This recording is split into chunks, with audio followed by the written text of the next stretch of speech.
I know you have your problems, John, but I live here in Hollywood. I have to live amongst people, most of who think it's cool to wear the kafaya to the Oscars and to say, free Palestine, Yeah. as if Palestine would be liberated by living under Hamas. By the way, Israel, geniuses educated on TikTok, was liberated in 2005 by Israel. Israel gave it back and said, here, you have your land again, you do something with it, and this is what they did with it.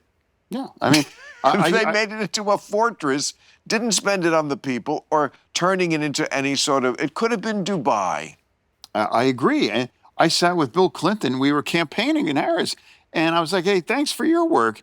And Clinton, he reminds, it's like, yeah, we offered them 96% of the Right. West Bank. And East Jerusalem was the capital. Here you Right. go. For 25 years, they could have rebuilding that into Yes. Dubai or whatever that they want. They did not want a two-state solution. Their one-state solution, as you always Yeah. point out, like From the river to the sea, what's in there? Exactly. I mean, Yeah. just look at a map. We know where Yeah, the river is. look at the map. Look at and- them, yeah. Yeah, as if these kids know what a map is or would know how to look at it. Yeah, they don't. Again, it's especially frustrating out here because people out here, they're actors, so they just want a cause. Yeah. They want to do something about free Palestine. Identify- But that's as far as they've looked into it. They don't look past the buzzwords. They're talented. They're not bright. Name the one pro-Israel band that played at Coachella. They started their set. Israel or whatever. It does not exist, but No. there's constant kinds of Right. Yeah. There's an Irish. Those assholes kneecap or whatever. Right. Yeah. And they even went to Cuba as if Cuba hasn't. Yeah. Oh yeah. Yeah. As if Cuba hasn't suffered enough. Yeah, and an 13 Irish rap group. Yeah, in 1300 sunglasses, walking around like the Right. communist paradise. Yeah, That's right. yeah. Was that Code Pink who did that? Yeah, Okay. Code Pink and all these. Okay, but Yeah. here's the backstory.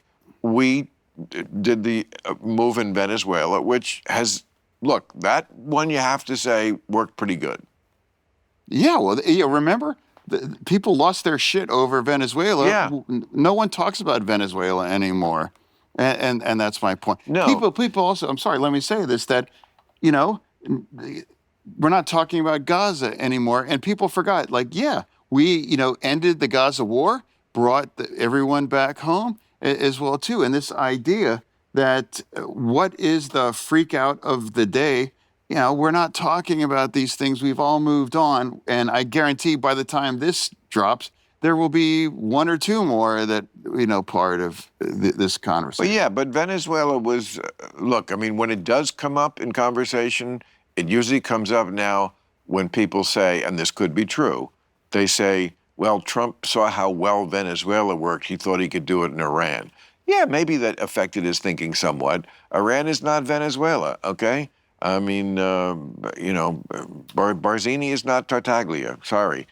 It's going to be a lot harder. But Venezuela kind of worked. I mean, nobody died on our side. It was very clean. The idea in that country where you could get rid of this really bad dictator and bring in somebody who wasn't from the opposition exactly, but someone who was like, okay, you know what, that guy was kind of an asshole. Let's work together. That's a great plan, as opposed to Joe Biden put 25 big stacks on him.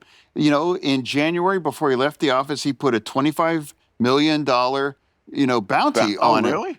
Yes, you can verify that, and it's like essentially that's like some hitman. There's 25 million for you. Yeah. So we did it in a way, and now we have him. He's going to be on trial in public, held accountable for the atrocities that he committed against his nation. Right. And that's why I said, why is that a bad thing? It's not a bad thing. And the bank shot off of Venezuela was Cuba. Yeah. because Cuba is propped up a lot by Venezuela. They're very close. In Absolutely. fact, It's all interconnected. all of Madero's security guard were Yeah. Cubans. Yeah. Obviously, they didn't Yeah. do so good. But Cuba needs the Venezuelan oil. So, yes, Cuba is starving now for oil, and we're doing that to them. But we're doing it because we want to have a regime change there. And so, Code Pink and Jeremy Corbyn, the usual suspects. I think little Greta was on that trip, or if she wasn't, she certainly was supportive of it.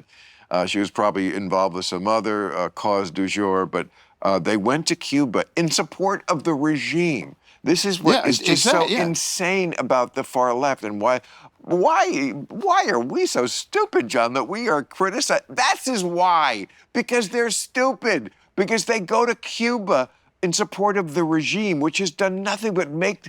I know people who've been to Cuba. If you think you know poverty in America, you have no idea what poverty is. Exactly. And that's been going on for 67 years. It didn't just start when we took away their oil. Exactly. It's And those people that visit there, do they know that they're useful idiots?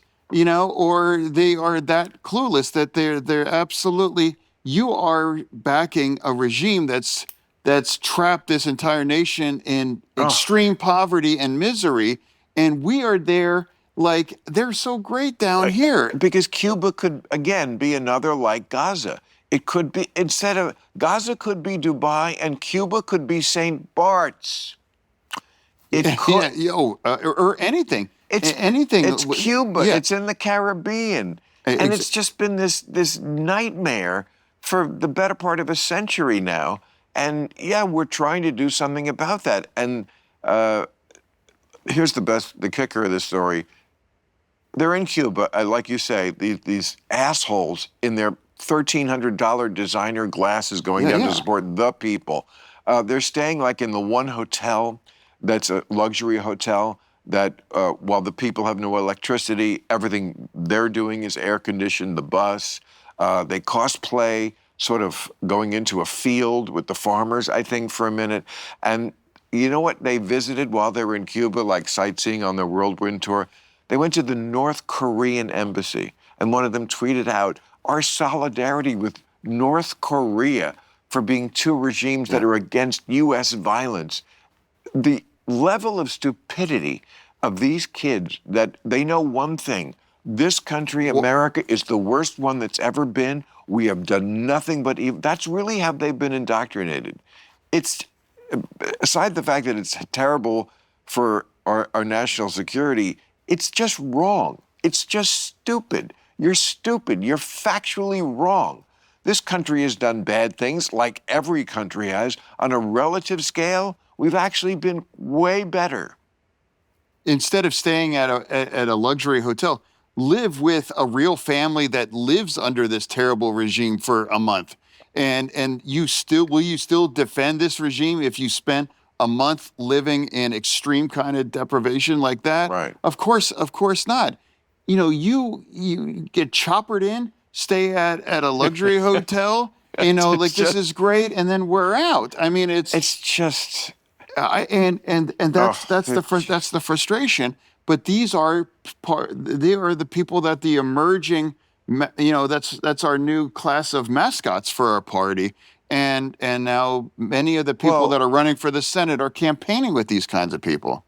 Well, I mean, just the word communism, or being called a communist, not that long ago was a dirty word, as it should be.